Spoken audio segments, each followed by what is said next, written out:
PIA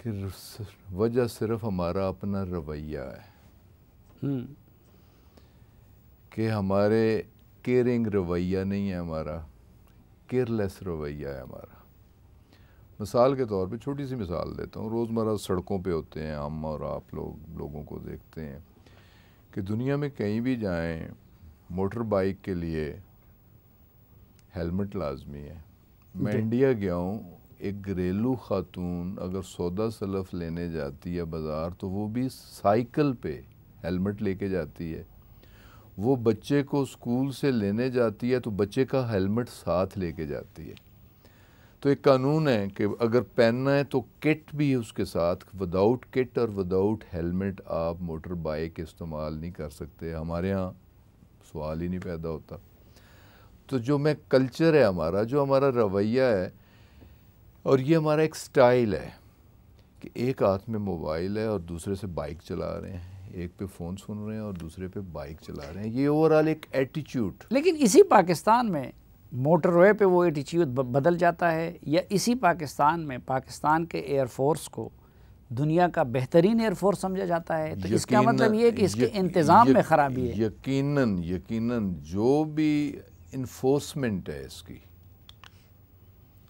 وہ proper نہیں ہے، اور پھر رویے دیکھیں، اس میں بہت ساری وجوہات ہیں، لیکن بنیادی طور پہ میں نے جو محسوس کیا اور جس کا مجھے انتہائی دکھ بھی ہوتا ہے، سڑکوں پہ آپ دیکھیں کہ حادثات ہوتے ہیں، درجنوں لوگ زندگی سے ہاتھ دھو بیٹھتے ہیں، بس میں ہیں، ٹرک میں ہیں، ویگن میں ہیں، اور بے احتیاطی کس کی ثابت ہوتی ہے؟ ڈرائیور کی۔ کیئرلیس ایٹیچیوڈ کس کا ہوتا ہے؟ ڈرائیور کا۔ اور پھر یہ بھی دیکھیں کہ پاکستان میں، مجھے نہیں یاد، میں پریکٹیکل آدمی ہوں، 50 سالہ میری پریکٹیکل لائف ہے، 40 پولیٹیکل ہے، اور 50 سال سے میں دنیا داری کر رہا ہوں، دیکھ رہا ہوں کہ مجھے نہیں یاد کہ آج تک کسی بھی حادثے میں کوئی بھی ڈرائیور چالان ہوا ہو اور اسے سزا ہوئی ہو۔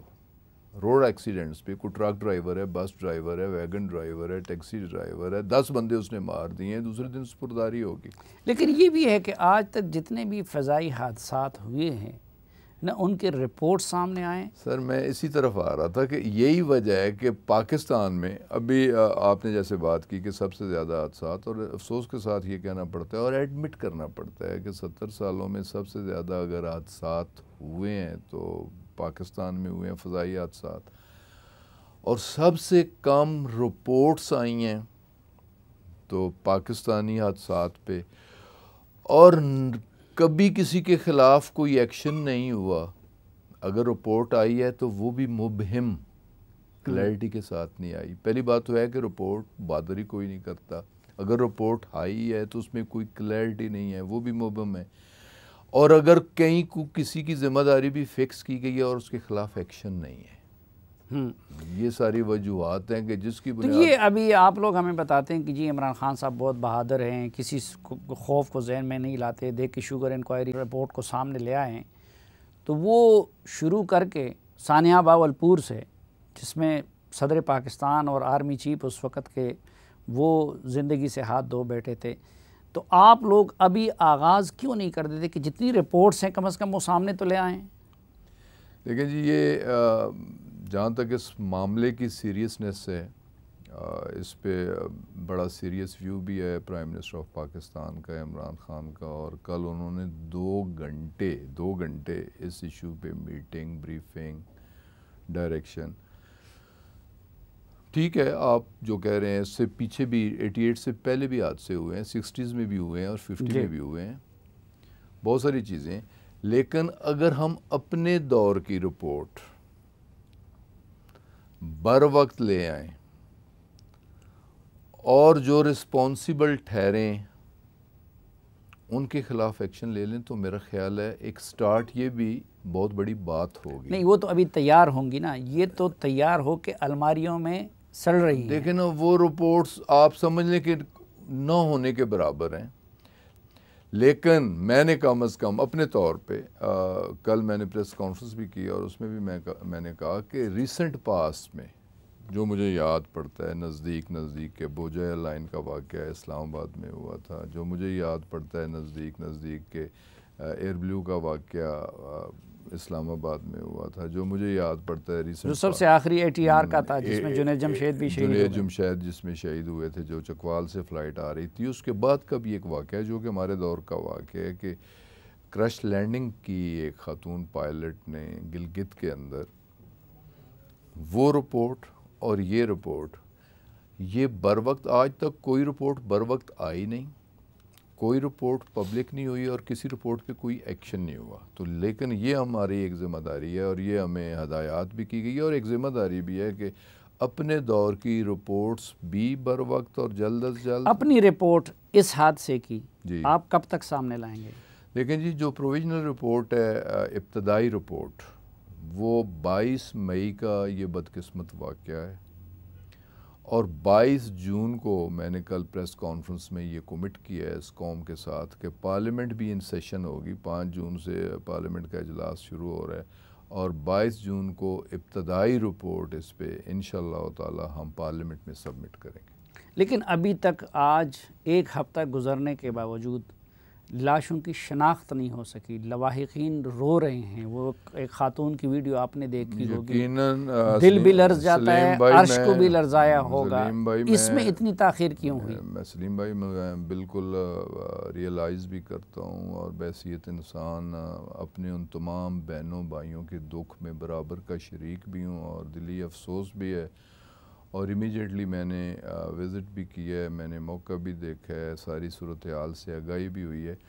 اب میتیں، باڈیز برے طریقے سے جلس گئی ہیں، اور آپ فزیکلی انہیں پہچان نہیں سکتے، اور اس کے لیے پھر ایک پروسیجر ہے DNA ٹیسٹ، لواحقین ان کا بلانا، ان کا جو بھی سیمپلز لینے ہیں، کیسے سیمپلز لینے ہیں۔ زیادہ کہتے ہیں کہ اگر کوئی ڈینٹسٹ سیمپل ہو تو وہ زیادہ ریلائبل یا کریڈیبل ہوتا ہے، لیکن یہ ڈاکٹرز لوگ بتا سکتے ہیں، لیکن اس میں بھی لیکن حکومت سے تساہل اور غفلت بھی تو ہوئی ہے۔ نہیں، اس میں کوئی غفلت بھی نہیں ہے، کوئی تساہل بھی نہیں ہے۔ دیکھیں اس میں تو ایک ایڈیشنل فیسلٹی، واقعہ سندھ میں ہوا ہے، کراچی میں ہوا ہے، کراچی انسٹیٹیوٹ، ہیلتھ انسٹیٹیوٹ اس پہ ایگزامن بھی کر رہا ہے، سندھ گورنمنٹ فلی کوآپریٹ بھی کر رہی ہے، ذمہ داری بھی پوری کر رہی ہے، لیکن اسی مشکل کو سمجھتے ہوئے ایڈیشنل ایک میڈیکل ٹیم لاہور سے بھی بھیجی گئی ہے، 4 ڈاکٹرز کی ٹیم ایک لاہور سے بھی بھیجی گئی،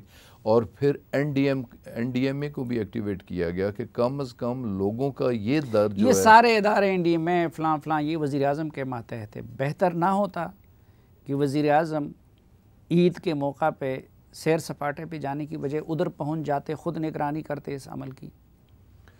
دیکھیں جی، وہاں امیجیٹلی کور کمانڈر پہنچے، امیجیٹلی رینجز کے جو کمانڈ، سدرن کمانڈ کے ذمہ دار تھے وہ پہنچے، امیجیٹلی چیف سیکرٹری انتظامیہ کے ہائی آفیشلز پہنچے، immediately chief executive PIA air vice marshal پہنچے، دوسرے دن امیجیٹلی پولیٹیکل لوگوں میں جانے والوں میں اور گورنر بیفور ٹائم، اس سے اگلے دن بھی پہنچے۔ ہم لوگ میکسیمم کر سکتے تھے تو ہم نے، نہیں آپ لوگ تو کرتے رہے، لیکن وزیر اعظم نے آپ لوگوں کو ڈانٹ بھی پلا دی کل بقول آپ کے، تو وزیر اعظم کا کچھ پتہ تھا؟ آپ لوگوں نے پوچھا کہ 3 دن وہ کہاں رہے؟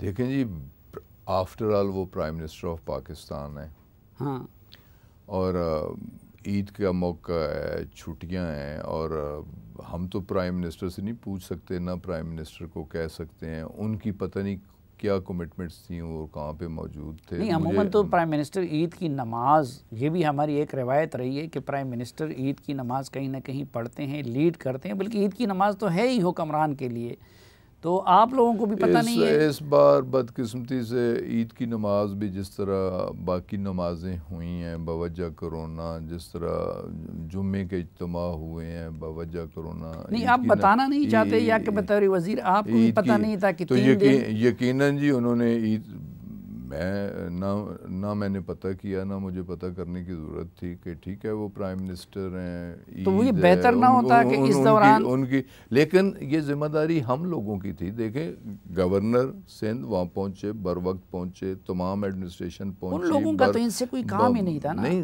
اب گورنر سندھ NDMA کو ہدایات تو نہیں دے سکتے۔ بھائی ریلیونٹ لوگ بالکل دے سکتے ہیں، میں بھی ڈائریکٹلی دے سکتا ہوں، گورنر بھی دے سکتے ہیں، منسٹرز دے سکتے ہیں، چیف ایگزیکٹو، اور تمام ریلیونٹ لوگ ادھر موجود تھے اور کسی نے کسی طرح کی بھی کوئی کوتاہی نہیں کی. یہ چیف اور ایگزیکٹو سب سے بڑھ کے جو سلیم بھائی جو عوام الناس کا رویہ تھا وہ دیدنی تھا کہ لوگوں نے والنٹیئرلی اس میں بڑھ چڑھ کے لوگوں نے، عام آدمیوں نے بھی حصہ لیا، اور عام لوگوں نے حصہ، انہیں بھی ایک کریج ملی کہ جب انہوں نے دیکھا کہ ذمہ دار لوگ، اس میں رینجرز کے لوگ، آرمی کے لوگ، لا انفورسمنٹ کے لوگ، انتظامیہ کے لوگ، جب میں نے جو تحقیق کی اس سے ایک لگتا ہے کہ پی آئی اے کی بدحالی کی ایک وجہ یہ کہ اس کا کوئی ایک والی وارث معلوم نہیں ہوتا.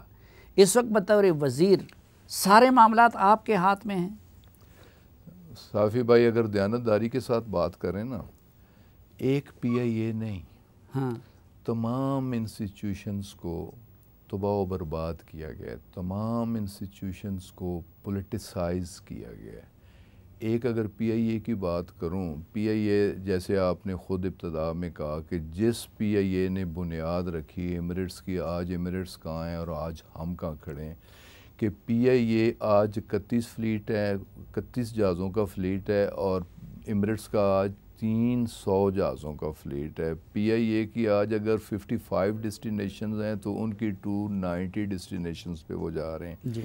لیکن ان میں کوئی ڈسپلن بھی ہے اور اداروں کو سٹرینگتھن کیا گیا. یہاں جمہوریت کے نام پہ میں خود ایک پولیٹیکل ورکر ہوں، 40 سال میں نے اس فیلڈ میں، اس پروفیشن میں اپنی زندگی دی ہے، کہ ہر ادارے کو پولیٹیسائز کیا گیا. سیاسی بھرتیاں ہوتی ہیں،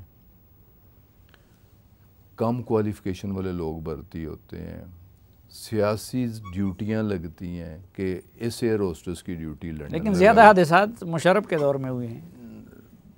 حادثات جب بھی ہوئے لیکن اس ادارے کی جو بدحالی ہے یا انڈسپلنڈ ہے وہ سیاسی ادوار میں زیادہ ہوا. اس میں سیاسی مداخلت زیادہ ہوئی، سیاسی بھرتیاں زیادہ ابھی ہوئی. چیف ایگزیکٹو کا تقرر آپ نے کیا ہے؟ نہیں، مجھ سے تو یہ پہلے ہوا ہے لیکن میری گورنمنٹ نے کیا ہے. ہاں، تو سپریم کورٹ کے فیصلے کے بعد وہ کیوں برقرار ہیں؟ تو سپریم کورٹ نے خود ہی اسے ریلیف دیا ہے. For the time being matter supreme court میں پینڈنگ ہے، چیلنج ہوا ہے، سپریم کورٹ میں اس نے رپلائی دی ہے، اور میٹر سپریم کورٹ کے چیف جسٹس آف پاکستان کے پاس پینڈنگ ہے، اور فار دا ٹائم بینگ انہوں نے ہی کہا ہے کہ آپ جائیں اور آپ کام کریں. تو ابھی فائنل ڈیسیجن ہونا ہے، جو بھی چیف جسٹس کا سپریم کورٹ کا فیصلہ ہوگا منوان اس پہ عمل. روزویلٹ ہوٹل کو بیچنے کا جو معاملہ تھا اس میں آپ آن بورڈ تھے؟ دیکھیں جی، میں نے اس میں اپنا ایک رول جو مجھے ادا کرنا چاہیے تھا میں نے کیا، کہ وہ ڈائریکٹلی لیٹر لکھا چیف ایگزیکٹو نے پرائیویٹائزیشن کمیشن کو، اور میں نے کیبنٹ میں اسے اپوز کیا. میں نے کہا کہ یہ ڈائریکٹلی نہیں لکھ سکتے، انہوں نے کیوں بائی پاس کیا ایویشن ڈویژن کو. تو یہ میرا ایک رائٹ تھا، میں نے پوائنٹ آؤٹ کیا اور ریکارڈڈ ہے. تو یہ تو اب انصاف کی حکومت ہے، تو اس میں تو یہ سیاسی مداخلتیں اور یہ چیزیں ختم ہو جانی چاہیے تھی نا؟ یقیناً جی، ختم تو نہیں ہو سکتی، کم ہو سکتی ہیں اور کم ہو رہی ہیں. دیکھیں، جو اچھی بات ہم نے پچھلے ادوار بھی دیکھے ہیں، دوسرے لوگوں کی حکومتیں بھی دیکھی ہیں اور دوسری پارٹیوں کی لیڈرشپ کے ساتھ بھی کام کیا ہے. یہاں بات سنی بھی جاتی ہے، بات کرنے کا بندے کو موقع بھی دیا جاتا ہے. لیکن زیادہ کس کی سنی جاتی ہے، آپ جیسے لوگوں کی یا خاص مشیروں کی؟ دیکھیں جی، جو بھی سنانا چاہتا ہے اس کی سنی بھی جاتی ہے، اور سن کے تو کوشش. لیکن اب میں نے تو اس کیبنٹ میں بھی کام کیا ہے کہ کیبنٹ میں ایجنڈا آ گیا، ٹھیک ہے جی ٹھیک ہے، ٹھیک ہے جی ٹھیک ہے، کیبنٹ سیکرٹری ایجنڈا پڑھتا ہے اور پرائم منسٹر اس کی اپروول دیتا ہے. کوئی کیبنٹ کولیگ اس میں رائے نہیں دے سکتا. ہم تو کھل کے یہاں ڈسکس کرتے ہیں، اور کئی کیبنٹ میں آئے ہوئے ایجنڈے ڈیفر ہوتے ہیں. تو یہ بڑی مثالیں ایسی موجود ہیں. یہ کیسے ڈسکشن ہوتی ہے کہ پورے کیبنٹ میں ایک منسٹر بھی ان سے یہ نہیں پوچھ سکا کہ سر آپ 3 دن کہاں رہتے ہیں؟ دیکھیں جی، اگر چھٹی ہے تو وہ ایک بندے کا رائٹ ہے کہ وہ چھٹی جہاں مرضی گزارے. عید کا موقع ہے، یہ اس کا رائٹ ہے کہ وہ عید کہاں ادا کرے.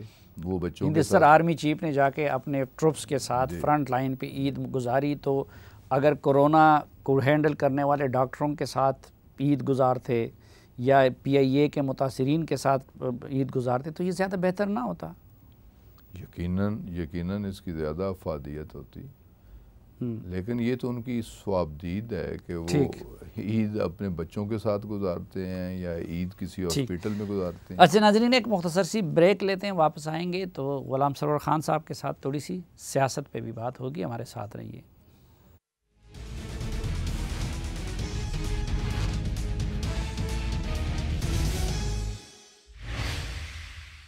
غلام سرور خان صاحب، ایک تو یہ بتائیے کہ یہ جو احتساب اصل موٹیو تھا آپ کی پارٹی کا، جو پی ٹی آئی کا احتساب، ٹھیک ہو رہا ہے؟ میرے خیال میں تو ٹھیک ہو رہا ہے۔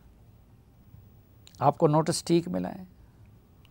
نوٹس گو مجھے نہیں ملا، لیکن میں نے تو اپنے آپ کو خود بھی پیش کیا ہے، اور میں نے تو یہ کہا ہے کہ ہم پوری وفاقی کابینہ اپنے آپ کو پیش کرتے ہیں، اور میں نے یہ کہا کہ جتنے لوگ ہم پارلیمنٹ میں، ہم سب اپنے آپ کو احتساب کے لیے پیش کرتے ہیں، سب کا احتساب ہونا چاہیے، اکراس دی بورڈ ہونا چاہیے، اور جو بات اچھی نہیں لگی کسی کو کہ ان کا بھی لازمی ہونا چاہیے کہ جنہوں نے 35 سال اقتدار انجوائے کیا ہے، جو 3 بار وزیر اعظم بنے ہیں ان کا بھی ہونا چاہیے، جو 6 بار وزرائے اعلیٰ بنے ہیں ان کا بھی ہونا چاہیے، جو 6 بار وفاقی وزیر بنے ہیں ان کا بھی ہونا چاہیے، اور اگر انہیں کو نوٹس جائے تو وہ سٹ پٹا کیوں جاتے ہیں، وہ اتنے چیختے اور چلاتے کیوں ہیں؟ وہ تو یہی لوگ ہیں نا، یہ خسرو بختیار ہے، وہ جون سے دیکھا نا، وہ جون سے، وہ شہباز شریف بھی ہیں،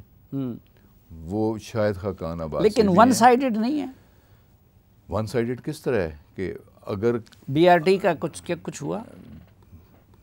ضرور ہونا چاہیے، میں تو کہتا ہوں ضرور ہونا چاہیے۔ نہیں تو آپ تو کہہ رہے ٹھیک ہو رہا ہے نا۔ نہیں، میں تو کہتا ہوں ہونا چاہیے، میں تو اس سے اتفاق کرتا ہوں، میں تو کہتا ہوں اکراس دی بورڈ ہونا چاہیے، گورنمنٹ کا ہونا چاہیے، اپوزیشن کا ہونا چاہیے۔ میں تو یہ بھی کہتا ہوں کہ جو امینڈمنٹ ہم کرنا چاہ رہے ہیں، ہماری کیبنٹ کرنا چاہ رہی ہے، ہماری گورنمنٹ کرنا چاہ رہی ہے، جس پہ آرڈیننس ہوا ہے کہ کچھ بزنس مینوں کو اور کچھ بیوروکریٹس کو ریلیف، یہ بھی نہیں ہونا چاہیے۔ میں نے تو کیبنٹ میں اس پہ بھی اعتراض کیا کہ across the board who, politicians کا بھی ہو، لیکن ہے تو نہیں نا اکراس دی بورڈ۔ حالانکہ پولیٹیشنز کا ہر وقت احتساب ہوتا ہے، ہم تو شیشے کے گھر میں ہوتے ہیں، ہم نے تو الیکشن لڑنے جانا ہے تو ایسٹس ڈکلیئر کرنے ہیں، ہم اسمبلی میں آئیں گے تو ہم نے ٹھیک تو وہی ہوگا جس میں جج کا بھی ہو، جرنیل کا بھی ہو، جرنلسٹ کا بھی ہو اور سیاستدان کا بھی ہو۔ جی بالکل، یہ باقی 3 طبقات کا تو نہیں ہے نا، ابھی جرنلسٹوں کا تو خیر شروع ہوا ہے، لیکن یہ باقی اس کا تو آپ پھر کس طرح کہتے ہیں؟ آرمی کے اندر بھی ایک احتساب کا عمل، میرے علاقے کے 2 سینئر افسران، ایک کو ڈیتھ سینٹینس ہوئی، ایک کو لائف امپریزنمنٹ ہوئی، میرے علم میں ہے۔ بہت سارے ایسے لوگ جن کا کورٹ مارشل ہوا، میرے علم میں ہے۔ جوڈیشری کا بھی ہونا چاہیے۔ دیکھیں، میں تو اس حق میں تھا جب چیف جسٹس چودھری افتخار کے خلاف ریفرنس گیا تھا، اس وقت بھی میں ایک کیبنٹ میں موجود تھا، اور اس کیبنٹ میں وہ ریفرنس ڈسکس ہوا تھا، اور ریفرنس کس کے پاس جا رہا تھا؟ سپریم جوڈیشل کونسل کے پاس جا رہا تھا۔ سپریم جوڈیشل کونسل کی کمپوزیشن کیا تھی؟ Chief justice of Pakistan, 3 senior justices of supreme court of Pakistan, تو 4 چیف جسٹس، چاروں ہائی کورٹس کے، انہوں نے دیکھ کے ریفرنس غلط تھا یا ریفرنس صحیح تھا، تو ریفرنس سنا نہیں، اور جو اس کے بعد ہوا میں اس کی تفصیل میں جانا نہیں چاہتا۔ احتساب اکراس دی بورڈ ہونا چاہیے۔ اکراس دی بورڈ تو یوں نہیں ہے نا کہ کوئی انکوائری کی سٹیج پہ گرفتار ہوتا ہے، کوئی انویسٹیگیشن کی سٹیج پہ گرفتار ہوتا ہے۔ میر شکیل کی نئی روایت قائم ہوئی کہ کمپلینٹ کے سٹیج پہ گرفتار ہوا، انکوائری کی سٹیج پہ اور یہ سارے دیکھیں نا، sitting minister, senior minister local government Aleem Khan صاحب انکوائری کی سٹیج پہ گرفتار ہوئے، 100 دن جیل میں، اور اکاؤنٹیبلٹی کورٹ، وہ تو حکومتی شے پہ ہو گئے نا۔ حکومتی شے پہ نہیں ہوئے، سبطین خان ہوئے۔ آج ایک اور ہمارے کو نیازی صاحب ہیں، ہمارے لیبر منسٹر ہیں پنجاب سے، سنا ہے کہ انہیں بھی نوٹس ہوا ہے، تو یہ کچھ آپ کو اپریشیٹ کرنا چاہیے صافی صاحب، کہ آپ کو ملنے والا نوٹس بھی ہم اپریشیٹ کریں۔ میں نے خود اپریشیٹ کیا ہے، آپ کریں نہ کریں، میں نے تو on the floor of the house appreciate کیا ہے کہ مجھے اپنی صفائی دینے کا موقع مل جائے گا، اور میں نے تو یہ بھی کہا کہ ٹھیک ہے، جو میرے خلاف آئے اس پارلیمنٹ میں بتایا جائے کہ جب میں پالیٹکس میں آیا تو میرے ایسٹس کیا تھے، آج میں جہاں کھڑا ہوں میرے ایسٹس کیا ہیں؟ جہانگیر ترین کے ساتھ اچھا ہو رہا ہے یا برا ہو رہا ہے؟ دیکھیں جی، کسی کے ساتھ نہ اچھا ہو رہا ہے نہ برا ہو رہا ہے، میں اس تفصیل میں آپ یہ دیکھیں، یہاں انڈیویجولز میٹر نہیں کرتے. کبھی کسی نے، مجھے بھی 40 سال اس فیلڈ میں صافی صاحب ہو گئے ہیں، میں نے نواز شریف کی 3 بار حکومت بھی دیکھی ہے اور 6 بار اس کی صوبے میں بھی حکومت دیکھی ہے، اور آج بھی 6ٹھی بار پیپلز پارٹی کی حکومت بھی موجود ہے کہ پیپلز پارٹی کے آج بھی چیف منسٹر اور منسٹرز موجود ہیں اور کرپشن کے چرچے عام ہیں. کبھی کوئی نوٹس، کوئی ایکشن، کوئی گورنمنٹ کی کسی لیول پہ کوئی ان کے خلاف کارروائی ہوئی؟ کبھی ان کے اپنے ادوار میں ان کے خلاف کوئی ایکشن ہوا؟ تو اگر وہ تو برے تھے نا. نہیں میں برا نہیں کہہ رہا، یہ تو اپریشیٹ کرنا چاہیے کہ پاکستان کی ہسٹری میں پبلک امپورٹنس کے ایشوز پہ اگر آٹا چینی ناپید ہوئے، ان کا کوئی کرائسس آیا، پبلک کی ڈیمانڈ تھی، کیبنٹ میں ڈسکس ہوا، تو اس پہ بھی ایک کمیشن بنا. اور پھر ایک کمیشن نے جن لوگوں کو ذمہ دار قرار دیا ہے، جہانگیر ترین، خسرو بختار، ان کے خلاف کارروائی ہونی چاہیے کہ نہیں؟ دیکھیں جی، دوستیاں تعلقات اپنی جگہ، میری دوستی، تعلقات، عزت و احترام کا رشتہ. اگر جہانگیر ترین نے کچھ غلط کیا ہے تو ضرور اس کا حساب کتاب بھی ہونا چاہیے، احتساب بھی ہونا چاہیے، اور اگر خسرو نے بھی کچھ غلط کیا ہے تو ضرور اسے بھی بھگتنا چاہیے. اس کے بعد خسرو کو کابینہ میں بیٹھنا چاہیے؟ یہ تو ڈیپینڈ کرتا ہے، خسرو کے خلاف کوئی ورڈکٹ نہیں آیا نا. اگر اس کا بھائی اس میں ڈائریکٹلی انوالو ہے تو کہیں خسرو بختیار کی انوالومنٹ، پھر سلیمان شہباز کے لیے پھر شہباز شریف کا کوئی تعلق نہیں؟ سلیمان شہباز ڈائریکٹلی انوالو، لیکن شہباز شریف حمزہ شہباز ڈائریکٹلی انوالو، لیکن شہباز شریف کا پھر کوئی تعلق شہباز نہیں شریف صاحب ڈائریکٹلی انوالو. جو ان کے 25 کیسز ہیں، جو ان کے منی لانڈرنگ کے کیسز ہیں، ان میں ڈائریکٹلی وہ انوالو ہیں، ان کے ملازم ہیں، ان کے اکاؤنٹس ہیں، ان کی کمپنیز میں پارٹنرز ہیں. تو میں وہ سارے لوگ جن کے خلاف کچھ ہو رہا ہے، میں کم از کم اس سارے پروسیس کو سراہتا ہوں. آپ سمجھتے ہیں کہ یہ جن لوگوں کے نام ہے، اور یعنی ماضی میں بھی لوٹا گیا ہے، لیکن رپورٹ تو یہ بتا رہی ہے کہ جس بری طریقے سے اب کے بار لوٹا گیا ہے، ماضی میں مثال نہیں ملتی، تو کیا یہ سارے لوگ نیب کے سپورٹ کرنے چاہیے؟ سلیم صاحب 2017-18 میں شاہد خاقان صاحب پرائم منسٹر تھے، 22 بلین کی سبسڈی دیتے ہیں. مسلم لیگ نواز کی حکومت ہوتی ہے، 29 بلین سبسڈی دیتے ہیں. اور سبسڈی کس کو دے رہا ہے؟ پرائم منسٹر، ایک نومینیٹڈ پرائم منسٹر. کمیشن کی رپورٹ کی بنیاد پہ بتا رہا ہوں، مسئلہ صرف سبسڈی نہیں ہے، مسئلہ مصنوعی قلت پیدا کر کے مال کمانے کا ہے، مسئلہ افغانستان کے نام پہ جعلی اسمگلنگ کا ہے.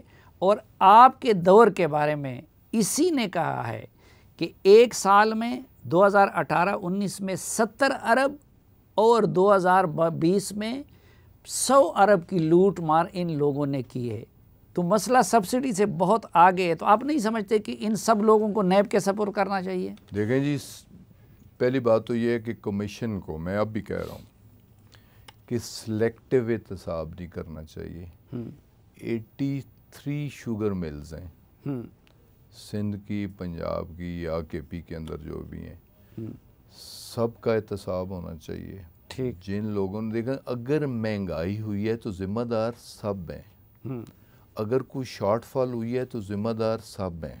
بے شک جہانگیر ترین ہو، بے شک جو بھی ہو اس کے خلاف جو بھی، اگر کسی نے غلط فزیکلی ایکسپورٹ نہیں ہوئی تو ڈاکومنٹڈ ایکسپورٹ ہوئی ہے، اگر یہ ثابت ہوتا ہے تو اس کے خلاف بھی. اس میں ایک اور مسئلہ ہے، حدیث ہے کہ رشوت لینے اور دینے والا دونوں جہنمی ہیں. جی جی. یہاں ہم وہ آخرت کی بات تو نہیں کرتے، لیکن جس نے یہ لوٹ مار کا موقع دیا، ایکسپورٹ کی اجازت دی اسد عمر صاحب نے، کمیشن نے کہا ہے کہ اس کے آرگومنٹ نان کنونسنگ، رزاق داؤد کے کمیشن نے کہا ہے اس کے آرگومنٹ ناٹ کنونسنگ، سبسڈی دی بزدار نے، وہ تینوں ہیرو اور اس سے فائدہ اٹھانے والے زیرو. تو آپ نہیں سمجھتے کہ جن لوگوں نے یہ موقع فراہم کیا، قلت کے باوجود ایکسپورٹ کی اجازت دی، ان کے خلاف بھی کارروائی ہونی چاہیے؟ دیکھیں جی، پہلی بات تو یہ ہے کہ جیسے آپ نے رزاق داؤد صاحب کے بارے میں بات کی، اگر شوگر بورڈ کی ریکمنڈیشن موجود ہے اور کسی بنیاد پہ موجود ہوگی, کوئی کیلکولیشن ہوگی جس کی بنیاد پہ انہوں نے کہا. میں خود اس ECC کا ممبر تھا جس میں یہ ڈسکشن ہوئی تھی کہ ایکسپورٹ کی اجازت دی جائے. جب یہ کہا جاتا ہے کہ 2 ملین ٹن سرپلس شوگر موجود ہے اور وہ ڈاکومنٹڈ ہو اور ECC میں وہ سبمیشن ہو, جب ایک سمری آتی ہے کہ 2 ملین ٹن سرپلس موجود ہے تو اس میں پھر ECC نے اپروول دی. یعنی دینے والے جسٹیفائیڈ تھے, نہیں لینے والے گناہ, دینے والے بھی چارج ہونے چاہیے, بالکل ہونے چاہیے. میں تو خود اگر ہم نے غلط کیا ہے, اگر ہمارے خلاف کوئی ایسی چیز ہے تو بالکل ہونے چاہیے. اچھا جی, یہ جو آپ کچھ مشیر اور غیر منتخب لوگ جن کو آپ پہچان بھی نہیں رہے تھے, تو ان کو پہچان لیا آپ نے کہ کون کہاں سے آیا؟ بہت سارے لوگوں سے اب تعارف ہو چکا ہے جی. اچھا, یہ آپ کا اشارہ کن کن کی طرف تھا, کس کس کو نہیں پہچان رہے؟ بہت سارے ایسے تھے جی, اب آپ کو بھی پتہ ہے کہ زلفی بخاری کو تو آپ بہت پہلے سے پہچانتے ہیں نا. زلفی بخاری تو میرا خیر ہمسایہ بھی ہے, اس کے تو ان کی طرف آپ کا اشارہ نہیں تھا؟ میں انہیں ان کے باپ دادا کو بھی جانتا ہوں, ان کے ساتھ خاندانی روابط. تو ان کی طرف اشارہ نہیں تھا؟ نہیں, میرا کسی اسپیسیفکلی اشارہ نہیں تھا. دیکھیں, میرا ایک اصولی موقف تھا, وہ زلفی بخاری ہو, وہ ABCDEF کوئی بھی ہو. ٹھیک, اگر میں فیڈرل کیبنٹ میں بیٹھا ہوں تو میں الیکشن میں جاتا ہوں تو میں اپنے تمام ایسٹس ڈکلیئر کرتا ہوں اور اپنے تمام ڈیوز کلیئر کرتا ہوں اور نو آبجیکشن سرٹیفکیٹ لیتا ہوں, تو اسکروٹنی میں تب میرے نومینیشن کلیئر ہوتے ہیں. میں پارلیمنٹ میں آتا ہوں تو میں اپنے ایسٹس ڈکلیئر کرتا ہوں. میں پارٹی کی سینٹرل ایگزیکٹو کا ممبر بنتا ہوں تو میں اپنے ایسٹس ڈکلیئر کرتا ہوں. میں پارٹی کی کور کمیٹی کا ممبر بنتا ہوں تو میں اپنے ایسٹس ڈکلیئر کرتا ہوں. تو کیا یہ نوری مخلوق ہیں؟ کوئی بھی ہے, ABCD ہمارے دوست بھی ہیں, بھائی بھی ہیں, اور اصل اختیارات بھی ان کے پاس ہے, اور انہیں بھی کرنا چاہیے. یہ ایک ہمارا اصولی موقف تھا جس سے پرائم منسٹر نے بھی اتفاق کیا اور پرائم منسٹر نے حکم بھی دے دیا, اور اب سارے اپنے ایسٹس ڈکلیئر کریں. صرف ایسٹس نہیں, شہریت کے معاملات بھی, ساری بچوں کے معاملات, ساری چیزیں انہیں کرنی جو منتخب لوگ کرتے ہیں, ساری چیزیں, کیونکہ اصل حکومت تو جو ہم کرتے ہیں انہیں کرنا پڑے گا, تب ہی ان کا آپ سے زیادہ کرنا چاہیے. وہ اصل حکومت تو وہ چلا رہے ہیں, اصولاً انہیں کرنا چاہیے.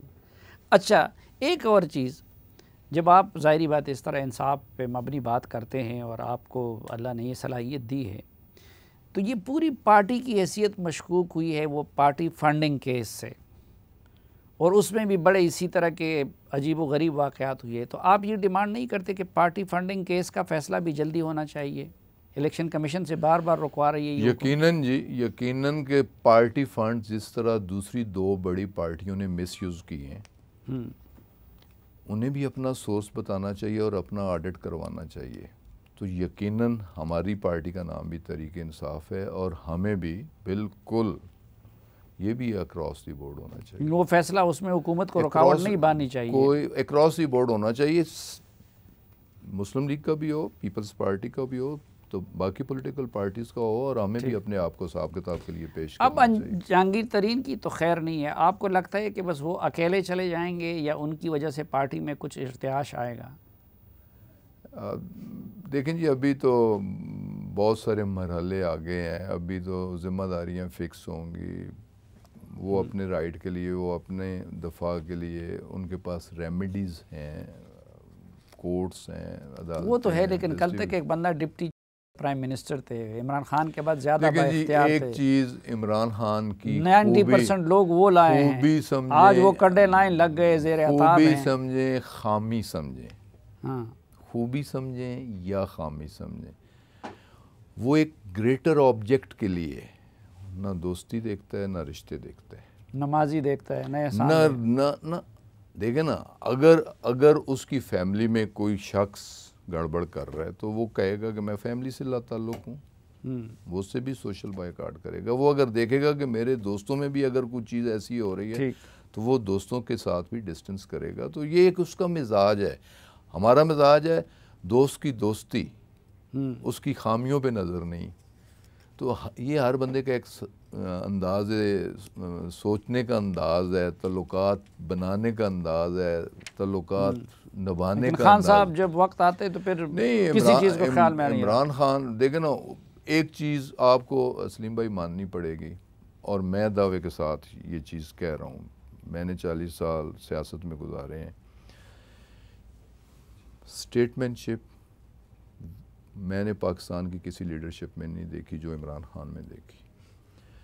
دیانت میں نے جو بھی پاکستان کی لیڈرشپ میں محترمہ بے نظیر بھٹو کی شکل میں، یہ تو جو بھی وزیر اعظم ہوتا ہے اس کے بارے میں لوگ یہ کہتے ہیں. نہ میں محمد خان جنیجو کی صورت میں ضیاء الحق کی صورت میں شوکت عزیز کی صورت میں، یو ٹرنز کسی اور وزیر اعظم کے اتنے دیکھے ہیں جو دیکھیں نا، ایک بڑا مقصد حاصل کرنے کے لیے، زندگی میں ایک بڑا مقصد حاصل کرنے کے لیے رستہ اگر تبدیل کرنا پڑے تو یہ کوئی حرج نہیں. لیکن یو ٹرن بھی کسی اور وزیر اعظم کے دیکھیں نا، یو ٹرن رستہ تبدیل کرنے کو کہتے ہیں. نہیں، آپ ٹھیک ہے اچھی وصف اس کو کہے، لیکن اتنے کسی اور کے تو نہیں دیکھے ہوں گے نا. اصول کے لیے، عظیم تر مقاصد حاصل کرنے کے لیے میرے خیال ہے کوئی جرم نہیں. دیکھیں نا، آرمی بھی ریٹریٹ کرتی ہے، سیکنڈ ڈیفense میں آ جاتی ہے، سمجھتے ہیں کہ ہم اس پہ بھی ڈیفenس نہیں کر سکتے، پھر تیسری ڈیفenس لائن میں آ جاتی ہے، تیسری ڈیفenس لائن میں آ کے پھر ایگریشن کرتی ہے. تو یہ ایک اسٹریٹجی ہوتی ہے ہر فیلڈ کی. بہت شکریہ جناب غلام سرور خان صاحب جرگہ میں تشریف لانے کا اور ہمیں وقت دینے کا. ناظرین، غلام سرور خان صاحب کے ایک بار پھر شکریہ، اور اس دعا کے ساتھ کہ آپ جہاں بھی رہیں خیریت سے رہیں. آج کے اسپیشل جرگے سے اجازت چاہتا ہوں. اللہ حافظ.